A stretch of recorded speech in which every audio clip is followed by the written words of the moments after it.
नमस्कार। Capital TV में आपका स्वागत है। आज हमारे साथ एक ऐसे मेहमान हैं जिन्हें आप सुनेंगे, जिनके बारे में आप जानेंगे तो आपको भी थोड़ी हैरानी होगी। हमारे साथ आज प्रशांत कुमार हैं, आपका स्वागत है। और इनका इंट्रोडक्शन ये है कि ये मूलतः बिहार के रहने वाले हैं, लेकिन पिछले 19 सालों से ये मलेशिया में कोलालमपुर में रहते हैं और पूरी दुनिया में ये उन लोगों में इनकी गिनती होती है कि जो मीडिया और मार्केटिंग कंसल्टेंसी में अव्वल है। इन्होंने पूरा Asia IPG media brands Malaysia को लीड किया और इस दौरान इस कंपनी को इन्होंने दुनिया का सबसे बड़ा मार्केटिंग कंसल्टेंसी कंपनी में तब्दील किया। एम आई राइट? Yes, broadly. और अब इन्होंने अपनी एक कंपनी खोली इंट्रोपिया, जिसे एसेंचर ने ले लिया और अब इन्होंने एक नया कारनामा किया है। ये किताब मेड इन फ्यूचर, ये किताब इन्होंने लिखी है। ये पेंगुइन के हिसाब से जो हमने रिसर्च किया, ये बेस्ट सेलर चल रहा है। जी हाँ। अब ये बताइए, किताब लिखने की ज़रूरत क्यों पड़ी आपको? अगर आप मार्केटिंग, मीडिया और कंटेंट इंडस्ट्री को देखें तो पिछले 20 सालों में ये इंडस्ट्री बिल्कुल जो हुआ करती थी और जो आज है, बिल्कुल वो तोड़ मरोड़ के डेटा और टेक्नोलॉजी के फोर्स ने इसको बिल्कुल डिसरप्ट कर दिया है। लेकिन अगर आप देखें कि लोग मार्केटिंग स्ट्रैटेजी कैसे सोचते हैं तो आप ये पाएंगे कि जो पहले 20 साल पुराने सिद्धांत थे, उस समय के फ्रेमवर्क्स थे, उस समय के कॉन्सेप्ट्स थे, वो अभी भी स्ट्रैटेजी के लेवल पे फॉलो हो रहे हैं। जबकि हकीकत ग्राउंड लेवल पे लोगों के बीच, कंज्यूमर्स के बीच बिल्कुल बदल चुकी है। तो इसके कारण एक बहुत बड़ा फासला, एक बहुत बड़ा गैप मार्केटिंग स्ट्रैटेजी और what works in the market place, उसके बीच बन गया है। तो ये किताब लिखी गई है उस फासले को जोड़ने के लिए। तो कहने का मतलब ये है कि जो मार्केटिंग करने की जो तरीका था, जो जिस तरह से लोग सोचते थे, वो अभी भी 1990s में ही फंसे हुए हैं। हाँ, 70 के दशक में, 80 के दशक में, 90 के दशक में फंसे हुए हैं, जो कि इस डेटा और टेक्नोलॉजी डिसरप्शन के पहले की बात थी। जबकि तो आपके हिसाब से ये बताइए कि क्या फ़र्क आया है, क्या फ़र्क आया है और क्यों इसके स्ट्रेटजी में, सोच में, पूरे उसका जो पूरा जो क्रियाकलाप है उसमें बदलाव लाने की आवश्यकता क्यों है? तो इस प्रश्न का सवाल कई आयामों से दिया जा सकता है, लेकिन मैं एक आयाम की बात करूंगा। राइट। अगर आप देखें तो हज़ारों साल से जो ब्रांड्स बनते थे वो किस्सों कहानियों से बनते थे। Brands were made of anecdotes. कि ये एनेक्डोट्स की ये ताकत थी कि वो एक इंसान से दूसरे इंसान तक फैलते फैलते, गांव से गांव तक फैलते फैलते भी, क्योंकि उनमें लोगों का बहुत विश्वास, बहुत भरोसा था, तो एक अच्छा राजा है उसको भी लोग भगवान बना देते थे। अगर आप हिंदू पैंथियन में ही सारे भगवान को देखें तो अधिकतर महान राजा हुआ करते थे किसी ज़माने में। They were branded into gods with the power of stories and songs and ballads that travel from one individual to another individual, one book, one sage to another sage. फिर जब मैस मीडिया का आविष्कार हुआ तो फिर brands advertising से बनने लगे। Right. ये एक बहुत बड़ा फ़र्क था। मतलब उसके बहुत फार रीचिंग कॉन्सिक्वेंसेस हैं, क्योंकि मैसेजिंग जो है, कमर्शियल मैसेजिंग, वो बहुत सेंट्रलाइज्ड हो गई। या कमर्शियल की बात ना करें, नॉन कमर्शियल मैसेजिंग भी, कोई राष्ट्रपति बनना चाहता है, वो अपनी मैसेजिंग को जनता तक ले जाए, तो एक highly centralised, highly scalable machinery हो गई। तो उसके पॉजिटिव्स और नेगेटिव्स दोनों थे कि एक ट्रुथ जैसे सोसाइटी परसीव करता है तो एक इंस्टीट्यूशनलाइज हो गई वो वर्जन। जो एडिटर्स थे, they became the wise old man of the society. जैसे पुराने ज़माने में गांव के बुद्धिमान लोग होते थे जो ट्रुथ को नॉन ट्रुथ से डिस्टिंग्विश करते थे, वो अब वाइज ओल्ड मैन और incredible power in the hands of relatively fewer number of people. लेकिन तो ये एक एडवर्टाइजिंग से ब्रांड बनने का फेज था। उसके बाद अगर आप देखें पिछले 20 साल में जो सोशल मीडिया ने डिसरप्शन क्रिएट किया है, जबकि इंस्टीट्यूशनलाइज्ड ट्रुथ की अहमियत कम होती गई और क्राउड सोर्स ट्रुथ की अहमियत बढ़ती गई कि भाई peer to peer mediated, influencer mediated truth जो है, जो एक तरह से देखा जाए तो वो पुराने मॉडल के ज़्यादा करीब है कि इंसान इंसान को प्रभावित करता है, लेकिन इस समय टेक्नोलॉजी के कारण उसकी स्केल बहुत ज़्यादा बढ़ गई है। पहले ज़माने में एक आदमी 100 लोगों को इन्फ्लुएंस कर सकता था, अगर वो गांव का वाइज ओल्ड मैन भी है तो गांव के 1000 लोगों को इन्फ्लुएंस कर सकता था। आज कोई भी इंसान फेसबुक के जरिए 4 अरब लोगों को वो विद इन 24 आवर्स पहुंच सकता है। अगर आप देखें ग्रेटा थर्नबर्ग कैसे ओवरनाइट सेंसेशन हो गई, तो ये मैकेनिज्म वो ब्रांड्स को भी वही अप्लाई करता है। तो brands were made of content, तो हम ब्रांड्स मेड ऑफ एनेक्डोट्स से ब्रांड्स मेड ऑफ एडवर्टाइजिंग से ब्रांड्स मेड ऑफ कंटेंट वाले स्टेज में पहुंचे। लेकिन अब जो भविष्य आ रहा है और पिछले कुछ सालों से जो बातें दिख रही है, उसमें हम देख रहे हैं कि brands made of data driven experiences ये बहुत प्रोमिनेंट शेप ले लेंगे। डेटा ड्रिवन एक्सपीरियंसेस का मतलब क्या, कि जैसे फॉर इंस्टेंस यूएक्स यूआई बोलते हैं हमारी दुनिया में, जैसे ऐप डिज़ाइन हुआ। आप कितना भी एडवर्टाइजिंग कर लें, अगर आप एक बैंक हैं, आप हर दिन सबसे बड़े अखबार के मुख्य पृष्ठ पे आपका हर ऐड है, टेलीविजन चैनल पे आ रहे हैं, हर जगह आ रहे हैं। हाँ, लेकिन अगर आदमी का एक्सपीरियंस वो जो मोबाइल पे आपका या ऐप यूज़ कर रहा है, अगर उसके साथ अच्छा एक्सपीरियंस नहीं है, बार बार वो स्नैग होता है उसमें, बार बार उसमें पता नहीं चल रहा कि कौन चीज़ हाँ, कहाँ पे यूजर फ्रेंडली नहीं है, यूज़र फ्रेंडली नहीं हाँ, है, तो आपका ब्रांड सफल हो ही नहीं सकता। तो brands made of data driven experiences, ये एक यूआई यूएक्स एक उदाहरण हुआ।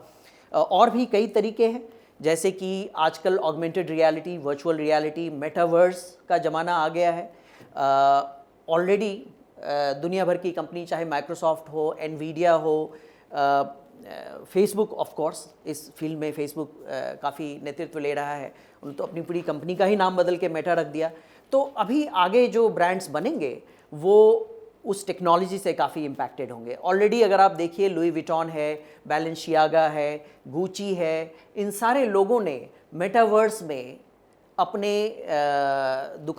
अपनी दुकान, अपने एक्सपीरियंसेस इवोक करने शुरू किए कि आज उन्हें कोई नया रेंज लॉन्च करना होता है तो वो मेटावर्स के अंदर भी लॉन्च होता है। हाँ, तो और भी कई उदाहरण हैं डेटा ड्रिवन एक्सपीरियंसेस के। एक उदाहरण तो ये है कि मैस मीडिया का एक जो इफ़ेक्ट कहा जाए वो ये था कि एक मैसेज था और करोड़ों अरबों लोग उसको देखते थे, क्योंकि मीडियम वैसे ही बना था।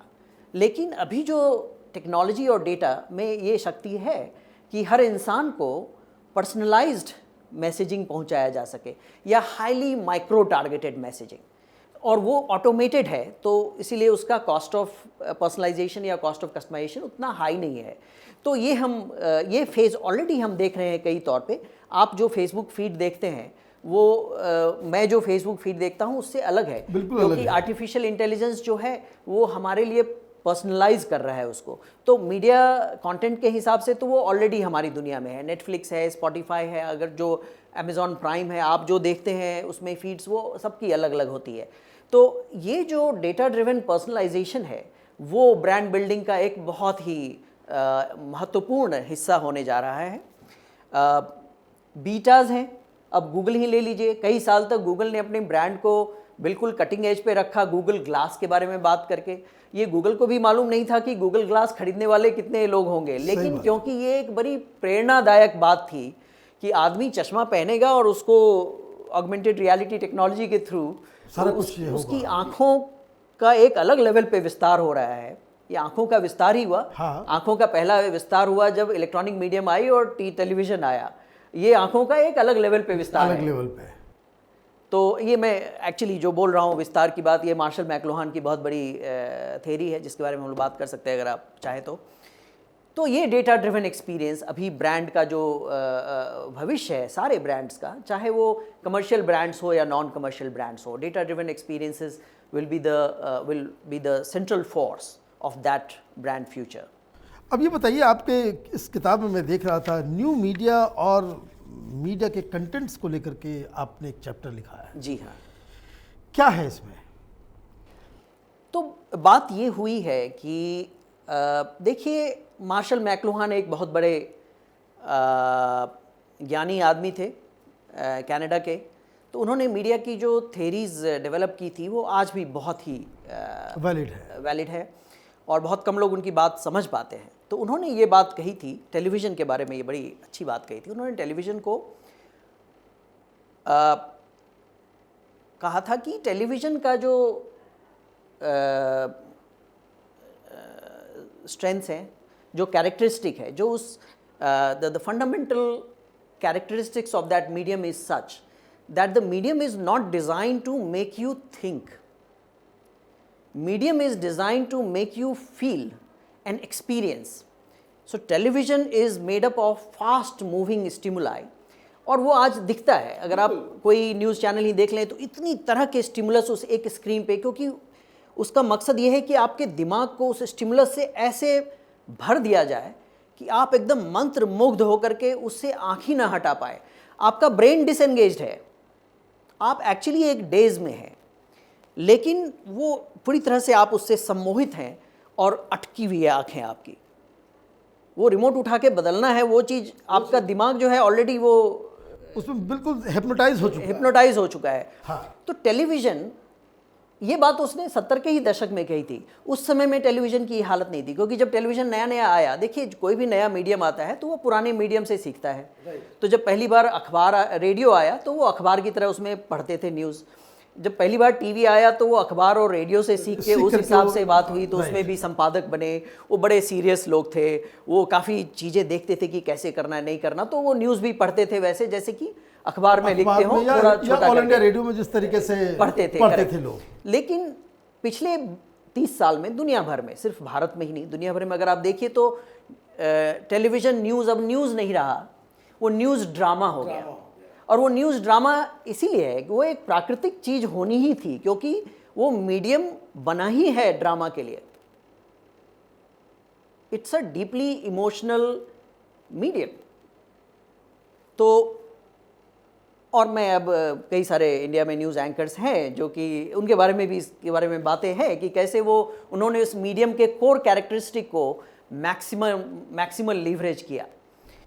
अर्नब गोस्वामी के बारे में आपने जिक्र किया होगा, नाम लेकर नहीं, लेकिन बात हुई है। बात हुई नहीं, होना भी चाहिए, it's nothing wrong in it. अगर हम नाम लेकर के भी बात करते हैं तो कोई उसमें it is not a judgement, it's a technical analysis, it's a technical analysis.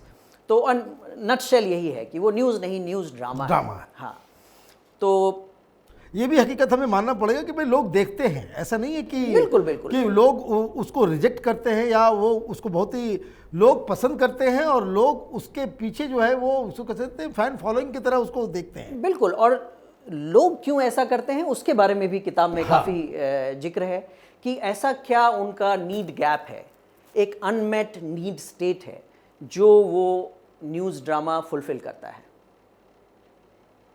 और वो मतलब कई सारे इस टाइप के ट्रेंड्स हैं, जैसे रियलिटी टीवी है या WWE ले लीजिए, जो पहले WWF होता था। तो एक समझिए कि वो उस जॉनरा को बिलोंग करता है।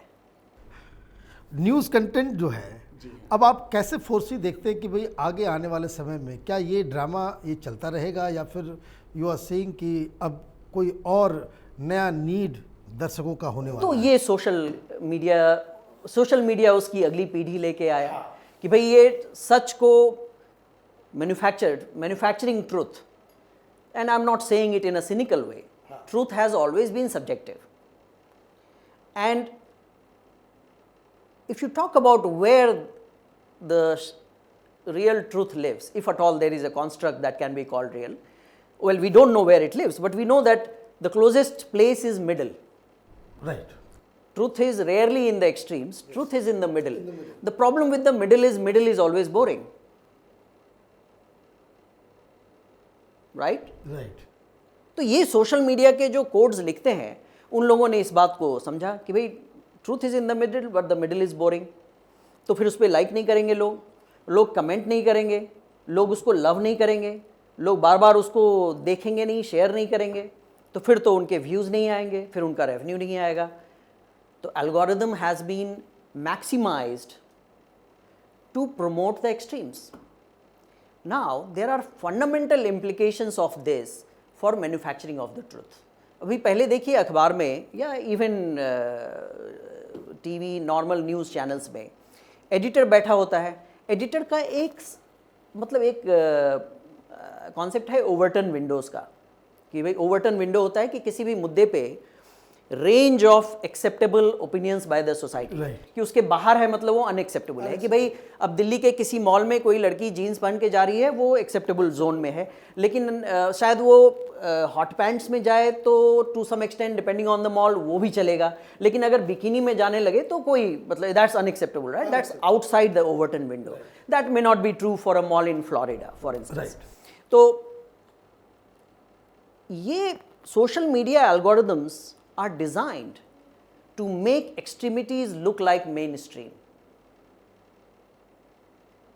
right? क्योंकि extremities सबसे ज़्यादा रिएक्शन क्रिएट करती है, क्योंकि मिडिल तो बोरिंग है, तो ज़्यादा लोग उसको देखेंगे, जितने ज़्यादा लोग रिएक्ट करेंगे उस पर, उससे उतने ज़्यादा लोगों को एल्गोरिदम दिखाएगा वो न्यूज़। तो क्या हो रहा है, उसकी रीच तो काफ़ी, वो तो फ्रंट पेज पे आ गया ना। तो पहले क्या होता था कि कोई अगर एक्सट्रीम न्यूज़ हो, अगर वो एडिटर उसको छापेगा भी तो क्योंकि वो बहुत नीश न्यूज़ है, बहुत एक्सट्रीम है, तो वो उसको पेज नंबर 23 पे एक छोटा सा कॉलम सेंटीमीटर डालेगा। अभी वो फ्रंट पेज पे छप रहा है।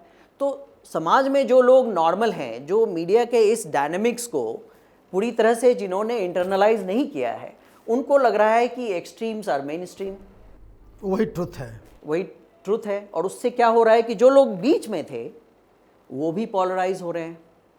और ये चीज़ दुनिया में हर जगह है, मतलब अमेरिका में भी यही हो रहा है, यूरोप में भी यही हो रहा है, हिंदुस्तान में भी यही हो रहा है। तो खैर ये तो एक नेगेटिव एस्पेक्ट हुई। There are many positive aspect like all technology. Technology अच्छा या बुरा नहीं होता, टेक्नोलॉजी है। यूज टेक्नोलॉजी को सोसाइटी कैसे डिप्लॉय करता है, टेक्नोलॉजी को रेगुलेटर्स कैसे मैनेज करते हैं, टेक्नोलॉजी को कॉरपोरेशंस कैसे लीवरेज करते हैं, वो डिसाइड करता है कि गुड और बैड है। तो सोशल मीडिया के कई फ़ायदे भी हैं। अब देखिए कि इंस्टीट्यूशनल ट्रुथ जो पहले था उसके अपनी परेशानियां थी। अभी सर विंस्टन चर्चिल ने 2.5 करोड़ लोगों को बंगाल फैमिन में मारा, उसके बारे में कहीं कोई चर्चा ही नहीं होती है। चर्चा होती है कि भाई वर्ल्ड वॉर का वो हीरो था, उसने दुनिया को बचाया।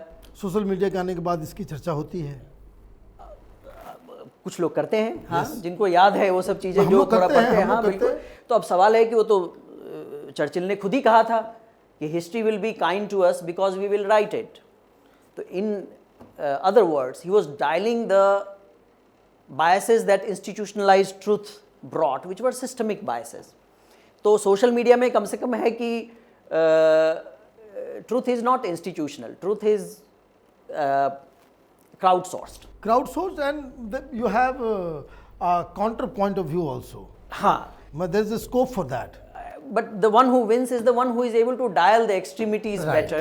Right. Social media में एक और बात है, if you like it, you will believe in it. तो basically emotions totally overwhelm objectivity. तो आपने कोई खबर पढ़ी, आपको पता है कि शायद गलत लग रहा है या ये, लेकिन अगर आप इमोशनली उस न्यूज़ के आउटकम से अलाइन हैं तो आप उसको फिर भी शेयर कीजिएगा। वो आपको डाउट है आपने अंदर में, लेकिन you want to hear it.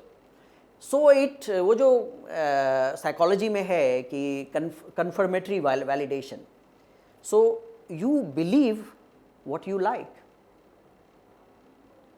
तो ये भी एक बहुत प्रॉब्लमेटिक बात है, the way truth is manufactured in social media.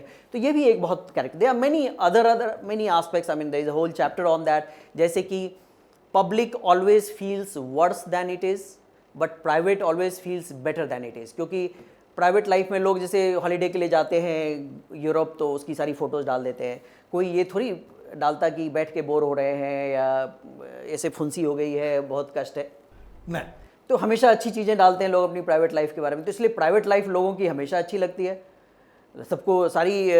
काफ़ी लोग सोचते हैं कि यार सारे लोग हॉलीडेज़ कर रहे हैं, हम ही लगता है नहीं कर रहे। और सारे, हाँ ये बात सही है, क्योंकि लोग हॉलीडे की फ़ोटो ही शेयर करते हैं, कोई अपने बोर्डम की फ़ोटो थोड़ी शेयर करेगा, या करेगा भी तो वो सोशल मीडिया एल्गोरिथम ऐसे डिज़ाइंड है कि उसमें कोई रिएक्शन नहीं होगा, तो वो इट गेट्स ओवरवेल्म्ड। लेकिन public life always feels bad, क्योंकि पब्लिक न्यूज़ में अब सरकार ने कोई अच्छा काम किया तो वो उतने लाइक्स और ये में, क्योंकि वो नहीं बोरिंग आता, है। boring है। हाँ कि भाई रोड बन गया तो क्या हो गया? तो सोचते हैं कि ठीक है यार बन गया, अच्छी बात है। लेकिन अगर कोई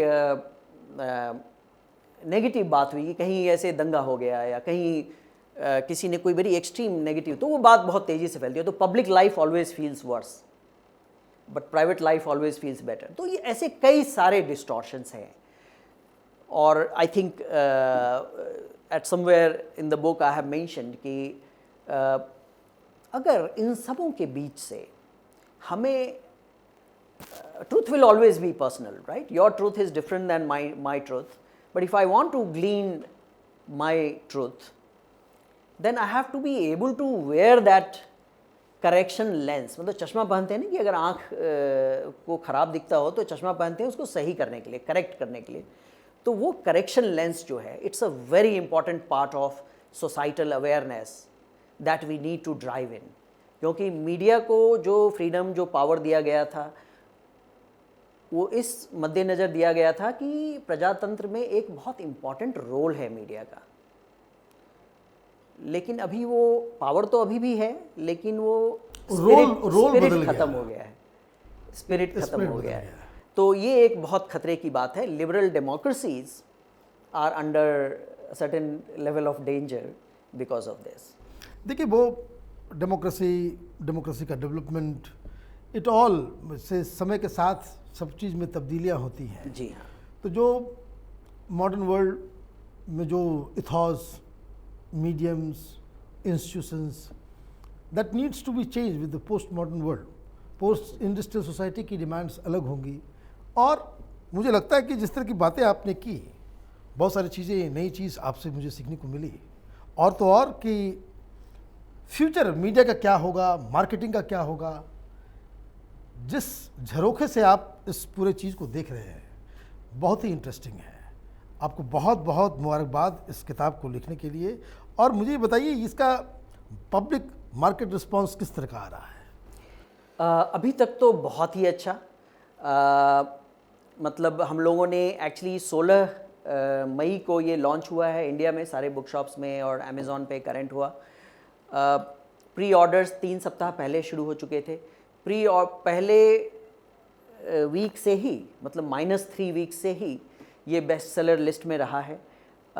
कम्युनिकेशन एंड जर्नलिज्म के अंदर भी अधिकतर नंबर 1 पे, और बिजनेस एंड फाइनेंस में, मार्केटिंग के क्षेत्र में भी ये हमेशा बेस्ट सेलर लिस्ट में रहा है और अभी भी है 4 सप्ताह के बाद भी। तो काफ़ी अच्छा रिस्पांस। और अभी तो खैर स्टोर्स में जाना शुरू ही हुआ है, लोगों को डिलीवरी मिलनी शुरू ही हुई है। तो मेरी ये उम्मीद है कि जब लोग पढ़ेंगे तो उनको और भी पसंद आएगा और वो इसके बारे में शेयर करेंगे अपने दोस्तों के साथ, अपने कोलीग्स के साथ। और ये जो किताब है काफ़ी कॉम्प्रिहेंसिव है। मार्केटिंग, मीडिया एंड कंटेंट से रिलेटेड कई डिमेंशंस की बड़ी होलिस्टिक और बैलेंस्ड चर्चा है। ये कोई ऐसी किताब नहीं है जिसमें एक आइडिया है। अगर एक आइडिया की बात करूं तो वो नाम में है, मेड इन फ्यूचर। उसका मतलब ये कि आप भविष्य को भूतकाल के बर्तनों में कैद नहीं किया जा सकता है। तो भविष्य को जो है हमेशा एक सफ़ेद पन्ने से लिखने की ज़रूरत है। उसमें आप फिर भूतकाल के जो उपयोगी चीज़ हैं उसको फिर भी आप ला सकते हैं आगे। कंटिन्यूटी का अपना एक उसकी जगह है, लेकिन it has to be reconceived. Right, उसकी एक पुनर्कल्पना करने की ज़रूरत है। और उसकी ज़रूरत इसलिए भी है कि the way we are changing, the world is changing. तो वो कंटिन्यूटी का तो एक अहमियत है, लेकिन चेंजेस इतने फास्ट हो रहे हैं। करेक्ट। डिसरप्टिव। ये मैं आपसे पूछना चाह रहा था कि इस चेंज को आप डिसरप्टिव क्यों कह रहे हैं?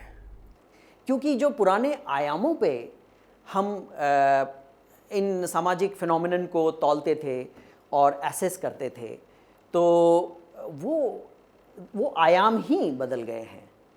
तो ये नहीं है कि उन आयामों पे चीज़ें बदली हैं, वो आयाम ही बदल गए हैं। उसको लगातार हैमरिंग उस पे हो रही है। हाँ, कि जैसे 90 के दशक में जब भविष्य को लोग देखते थे और आज जो लोग भविष्य को देखते हैं, उसके बीच बहुत बड़ा फ़र्क है। तो भविष्य ही बदल गया है।